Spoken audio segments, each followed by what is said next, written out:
Hello, ladies and gentlemen. It's a chess show on Pod TV. My name is Sasha Star, and today's panel we have uh, Professor Ken Regan. Welcome to the show. Thank you very much for having me on a nice, bright, cold day in Buffalo. Okay, and we have also Professor Daniel Fleetwood. Welcome to the show, Daniel. Hi, Sasha. Hi, Ken. It's Yeah. bright here in Nashville, but not cold. Oh, okay, we'll take it. And we have a founder of network, Nick Paliveda. Welcome to the show, Nick. Oh, thanks, Sasha. This is a show I really like watching because I love to see the game of the week that comes up here on that, and there are just really some exciting matches. I hear that Ken may have more than one today, which will be really cool. There are 3 marquee events going on right now, and I have one terrific game from each. Okay, let's go. Okay, so let me share my screen to first of all, the FIDE Women's Grand Prix in Nicosia, Cyprus. So let's see, right window here. Okay, now, hold on a second here. Okay, so present. And so this is the 5th of 6, I think, tournaments being held in for the Women's Grand Prix series, continuing from last year. We don't see the screen yet. Oh, okay. Yeah. So the Muzichuk sisters are leading. They're playing very well. They drew each other in the first round. They were paired in the first round, of course, and then since then they've been making books, so to speak. So this is so Anna Muzichuk is playing black against Stavrula Solakidou of Greece. Mm-hmm. So who is also doing fairly well in the tournament. But let me go back to the game board. So this is a dynamic way to play for black, and this game has an interesting novelty. I shared my own screen so I can show it to you in ChessBase as well. So Tarrasch defense. Okay. You might think, what can black do? I mean, is black playing for a draw already? Well, in this game, apparently not. Nice symmetrical position after 5 moves. Okay, so now we're going to play similarly. Well, both players possible queenside activity. White decides to prevent b5 from coming with tempo, and there comes b5. So black is actually playing actively first on this, but black lags in development, and black is going to pay a little price for lagging in development, namely this move, which quote unquote blunders a pawn. So here we go. So I'm sure that this probably was thought of at some point, at least before computers. And white has this nice little combination, winning a pawn for nothing. Not even, I mean, black is not even ahead in development in this position.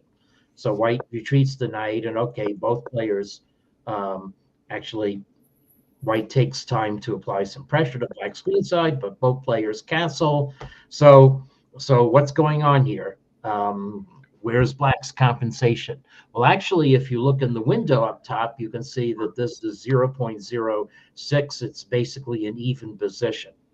And Anna Muzichuk outplays her opponent from here. But I've taken time to show this to verify whether this was known or whether it's a novelty.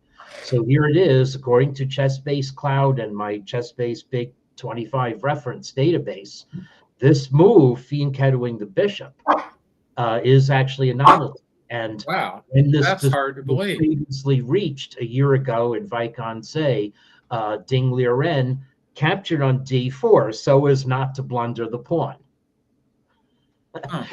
Is that just because the retreat of the bishop to a2 is relatively rare in praxis, or? Yeah, let's see. Actually, there is a notation to this. So this, by the way, these comments are not in the text of the PGN file. This game was played yesterday. I downloaded a plain text PGN file and put it up on ChessBase Cloud, but other people have annotated the game. So what the game says here actually is that retreating the bishop to d3 is becoming the main line. So I guess bishop a2 is an old, frequently seen move. Anyway, this is a relevant novelty. So it was clearly preparation by Anna Mozychuk, probably looking at with a computer at these lines and finding out, oh, this is not a blunder, a simple blunder of a pawn. It is actually going to give black quite reasonable activity. And it surprises me also because white's position doesn't have any obvious weaknesses, but there actually are two hitches in white's position. First of all, I was somewhat wrong saying development was equal. This bishop is not in play, and it will take at least two moves to put it on a good square.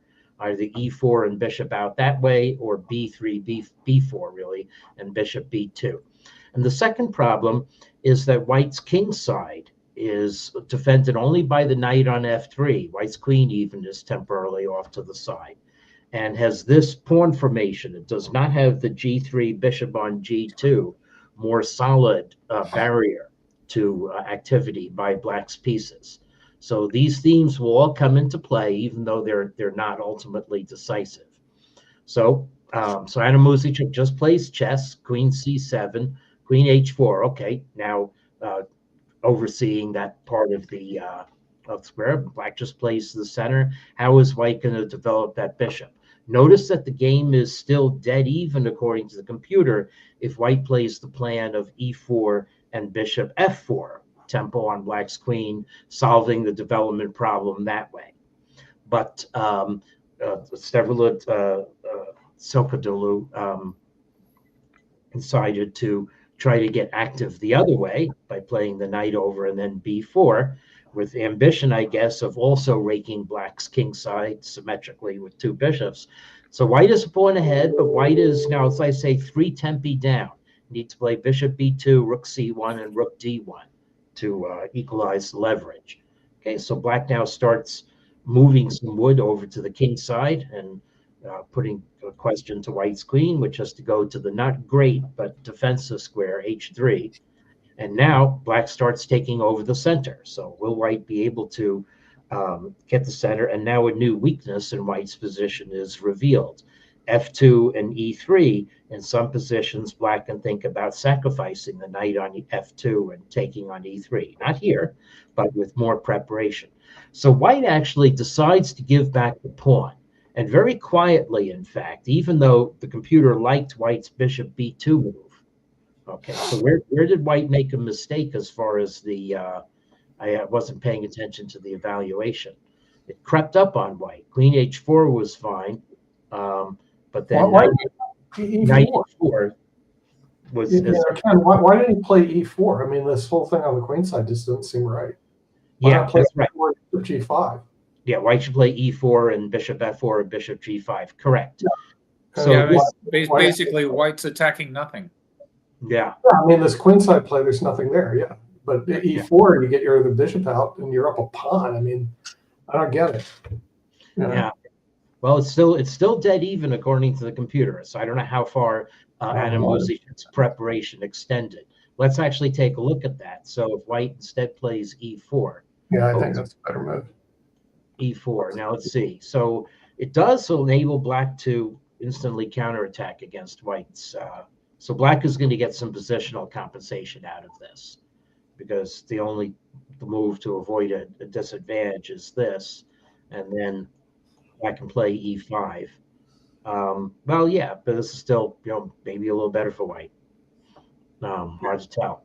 Yeah. So obviously, as I said, Mozychuk did outplay black. Now black actually has so more than a 3/10 of a pawn, so it's considered reasonable to say black is slightly better in this position, and white drifts and then realizes in this position that black's pressure is such that white needs to give back the pawn to relieve some of it. And indeed, knight c5 is the only move that does not get white into real trouble in this position.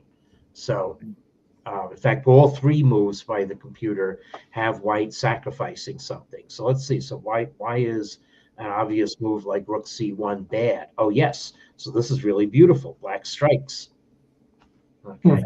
Wow. So this happens. This happens right away. And also, if I take it with the king, bishop takes e3 check is splat. E2, If I take it with the rook, if I take it with the rook, then queen takes c1 check. It's Oh, goody. going to be a lot of wood. It's mate or a lot of wood for the. yeah, you lose this one. Yeah, that's a slaughter. And It's a lot of wood and mate, both. Yeah. Yeah. So so anyway, so white relieves some of the pressure and manages to like to almost equalize the position, as we'll see in a couple of moves. Black maybe could have positioned her pieces better by playing queen e7 and taking with the rook, but now white again is just trying to blockade black's position. So we're going to reach very soon bishop's opposite color's position. So black still has some pressure on g4. It shouldn't amount to much. And if white just plays a normal move like rook a1 or even lashing out, that would be okay. But instead, white plays rook d1, which looks active. It's just tactically a little bit not working. I don't know. H6, best move according to computer. I guess making Luft is prudent. It also takes some of the sting maybe out of the bishop takes e6 tactic by white that could happen in this position. Okay, so now white is going to trade off black's knight, and it actually gets traded off in a very funny way. It gets traded off that way. Black goes for it instead of white, and now takes over e4 voluntarily, so we could have had similar effect. So now this is just an interesting type of position. Bishop's opposite colors, but black's queen is more active than white's. Maybe black can't play queen takes a3 though, because then queen g4 is a little bit of counterplay. So black plays instead to just occupy the center, maybe swing the rook to a5. Here we go, we're occupying the center. Improve the position of the king. And now white collapses in 2 moves. So as I said, black has, advantage. It's almost plus over minus. Some people use 7/10 of a pawn as the boundary for that. Black probably is going to win the a pawn for nothing. There will still be drawerish tendencies with the bishop's opposite colors, but if queens come off and it's a rook ending, I definitely favor black. So white did the natural thing, guarded the pawn on a3, but now this allows first the strong rook c2, penetrating the 7th rank. And now problems here. If white captures on d5, black just captures back, and there's no way to defend the bishop. Oh my goodness! Yeah. d4, and you can't capture this way because rook d1 would check. Yeah. So there's just like one ugly move to save the position. Right, queen e1, yes, but instead she had obviously planned to play queen f2. Oh boy! But rook takes b2. That's a free bishop. Yeah. Hanging there, and so then game over. Yeah. So, right.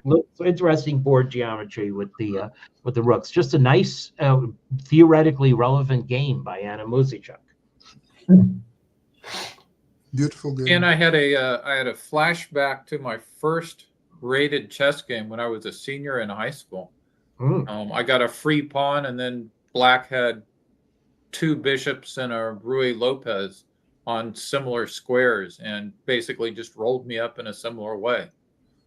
So, is that pawn sacrifice sound though for black? I don't think any of those pawn sacrifices are sound, other than you get a lot of counterplay, and so it probably favors the better player.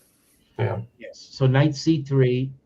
Let's see. So in this position, just looking at the slave to the evaluations here, rook c8, queen a4 actually was momentarily best move. White should just castle here, and again, what black is doing. Well, yes. So it may not be sound. It may be a blunder of a pawn, as I would have assessed it 50 years ago.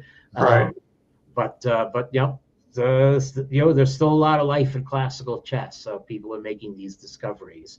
And maybe Anna Muzychuk has discovered some way to bail. Maybe black can bail into a bishop's opposite colors position down a pawn. So who knows? Okay, second game I have is from the American Cup. And so there's a men's and women's section. This is a double elimination tournament where the second bracket is played at rapid pace, and then the winner of that gets to challenge the champion of the main brackets, which are played at 90 plus 30 without a lump sum of turn 40, the fastest FIDE norm time control, which is a very common time control. And in the open section, Hikaru Nakamura defeated Fabiano Caruana in a blitz tiebreak.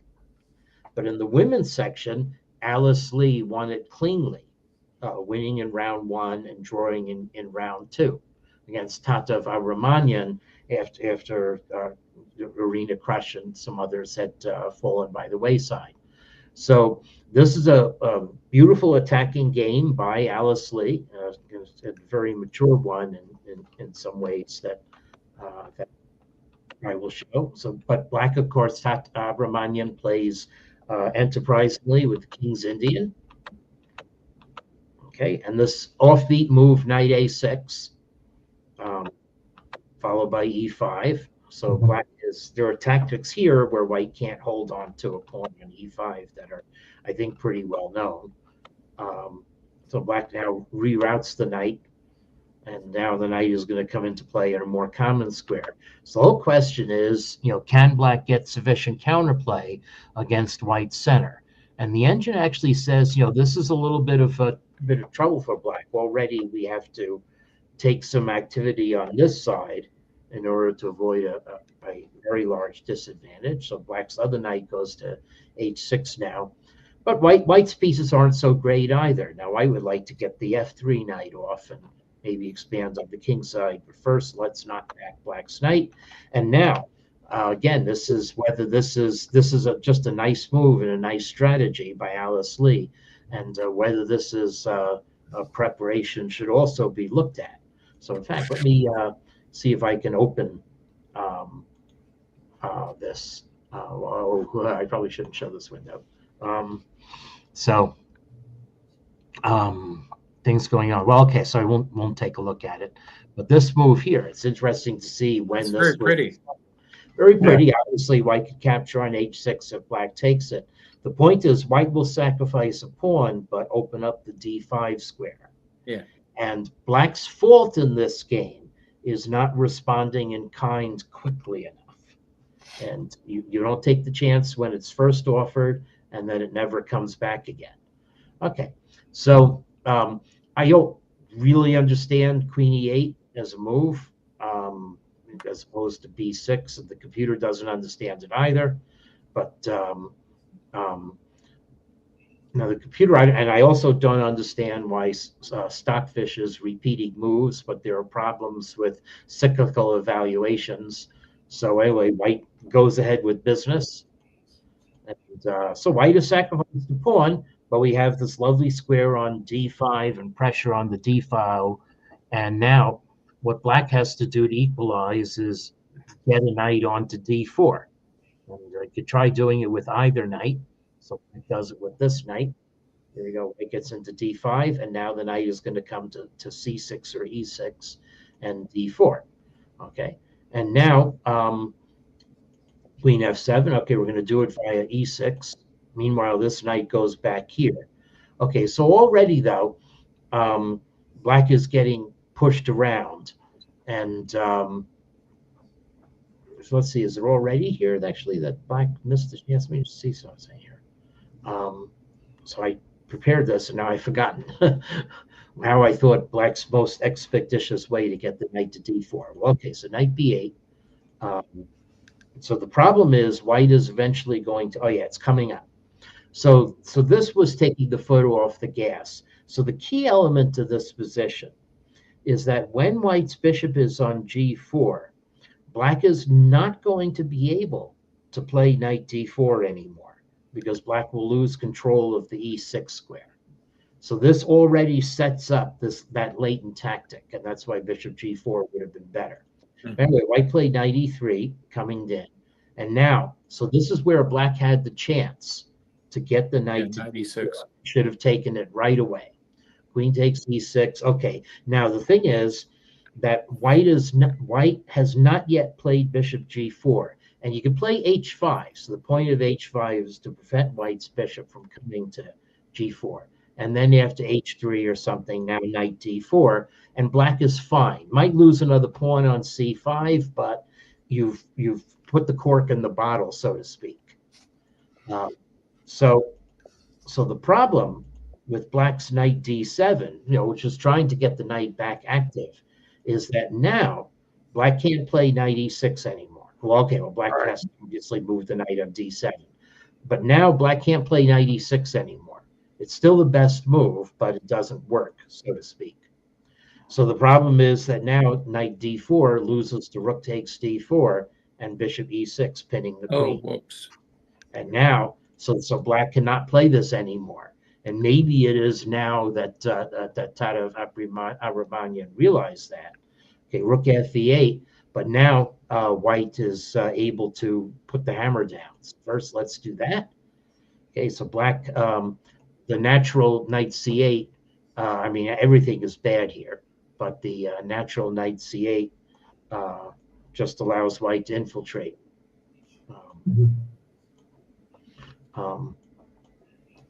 And black there's no knight coming to D4.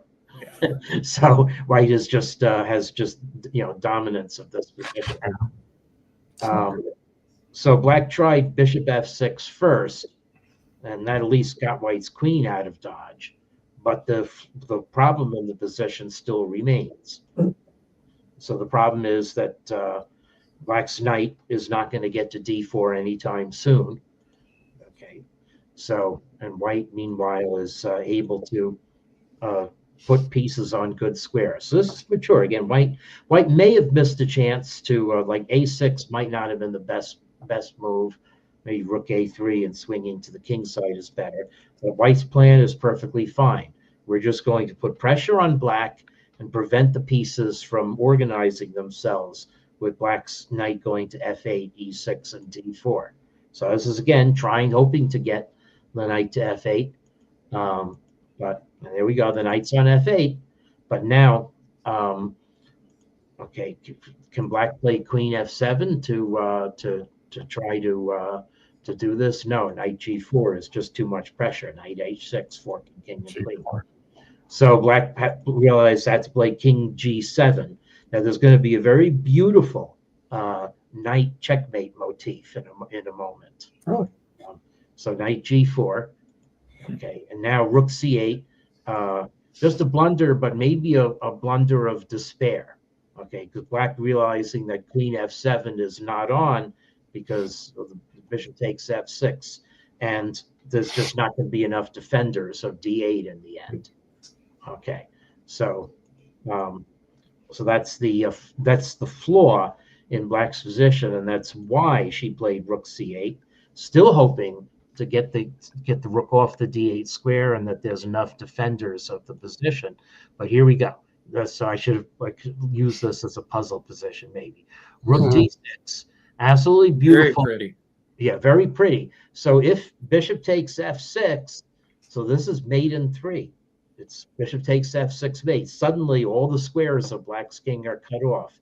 And whether you go to G8, that's checkmate, or whether you go to F7, this is where black's crampedness comes in. E8 and E6 are blocked. So this too is checkmate with just the knight and the bishop. So so this now is splat.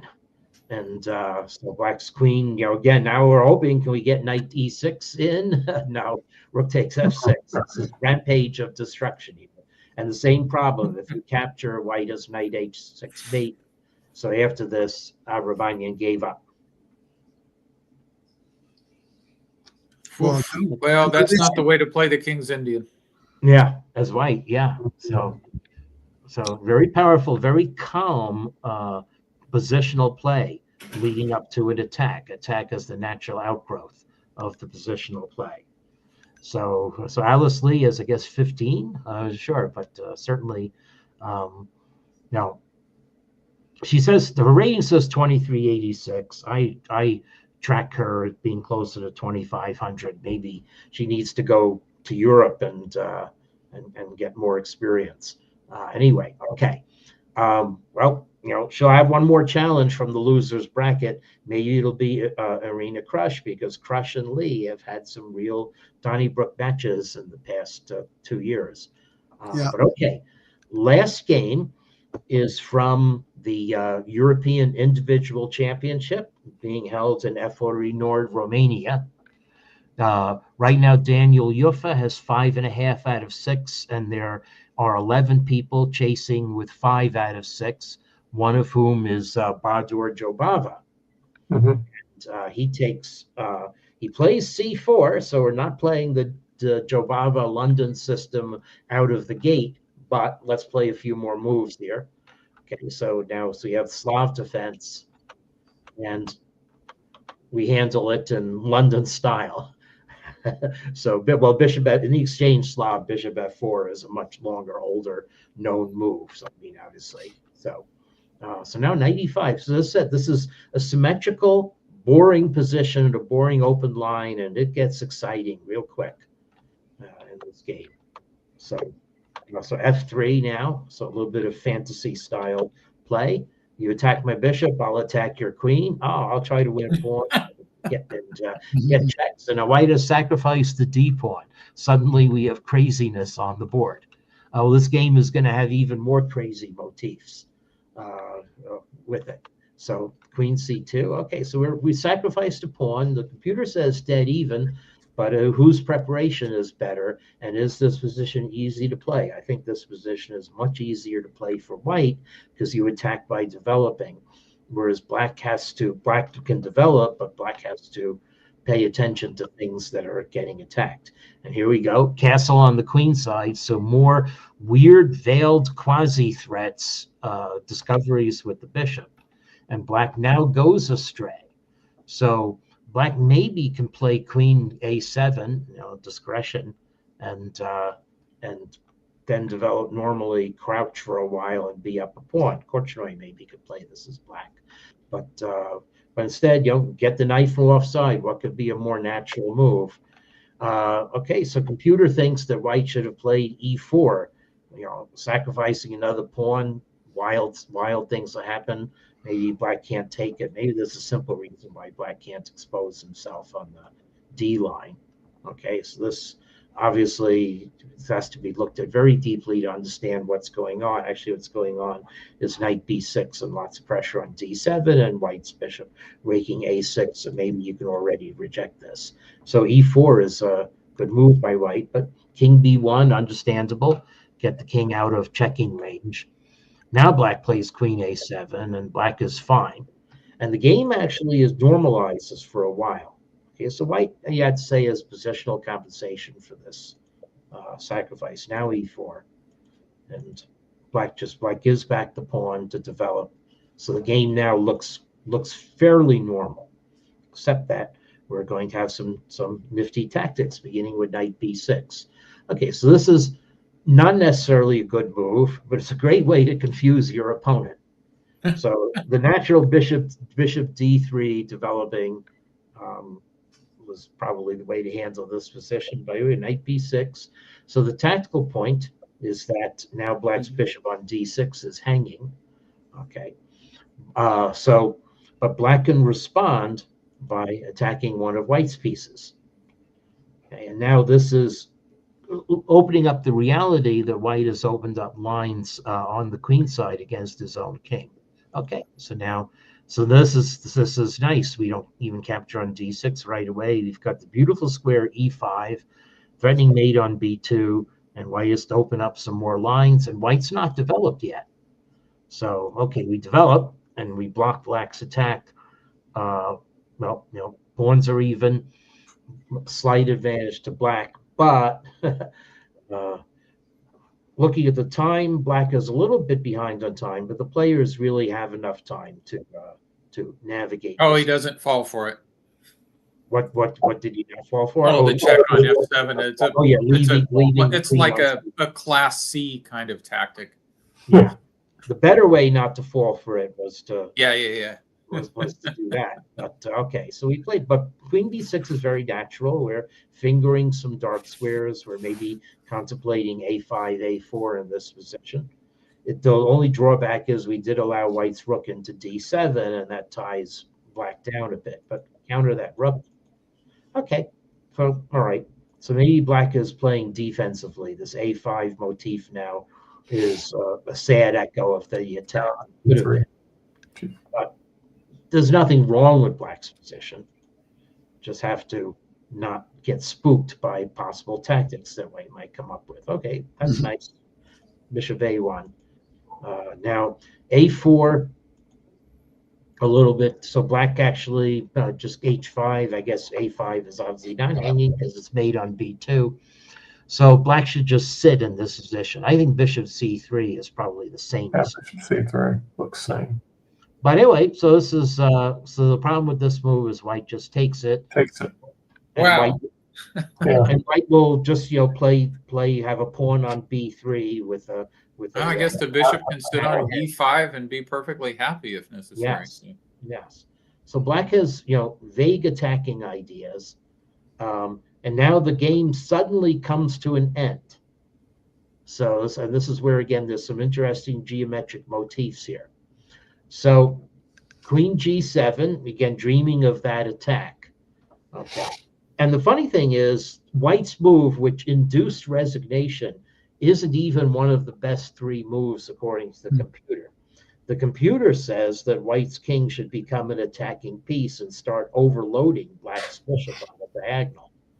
So, but White played bishop takes F7 check, and well, let's see. So it is true that Niels Grandelius had only 47 seconds for thinking, but it looks like the resignation was instant.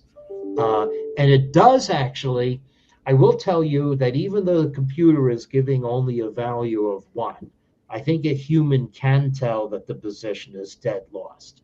That said, there's a lot of nice geometry going on here. So problem number 1 for Black is you can't ignore this because now this is overload on F8 and mate coming up. Okay. So you have to take it. And you should take it. So then Queen B8 check.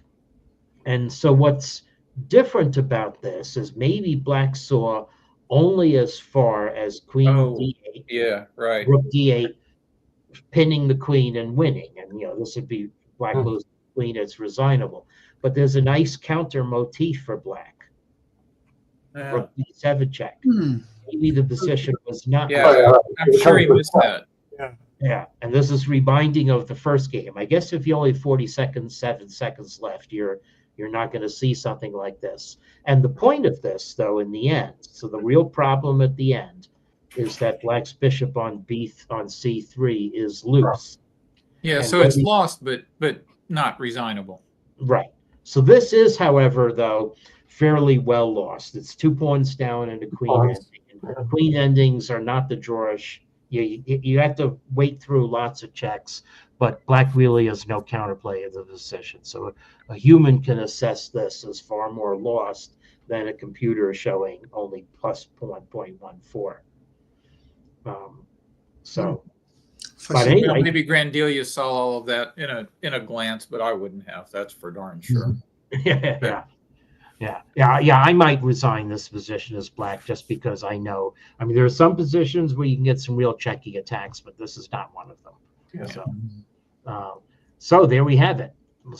Thank you so much. Well, some positions are much less enjoyable to defend than others. And this position is one of them. Absolutely. It's like I have a friend of mine. We played many years ago a lot of Blitz games, and the score was a plus in my favor. And one game we played, he had a huge advantage, and finally it was a completely lost end game for me. And so we kept playing for time or whatever. And he said, Sasha, you know, there are some positions in chess that even I can win. Once he said that, I resigned. So sometimes that depends on your psychological decisions. Continue to fight or just resign. Anyway, thank you so much again for today's program, and we'll see you next week, same place, same time. Have a great weekend. Bye bye, everybody. Okay. Bye bye. Yep. Thank Bye, you. everyone. Okay.